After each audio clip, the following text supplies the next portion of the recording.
আগামীকাল 12টা 1 মিনিটে সুজনের ফাঁসির রায় ধার্য করা হলো।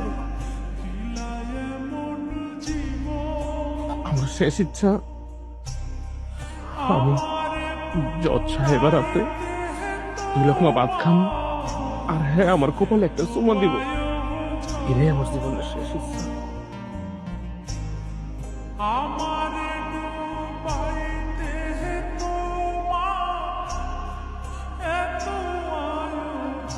আমার একটু পানি দাও না মা।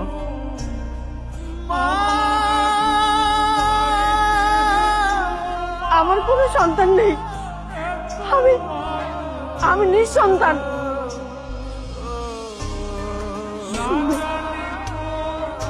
তুমি শুনবে কেন আমাকে মা বলে ডাকলো? ও ভেবেছে আমাকে মা বলে ডাকলে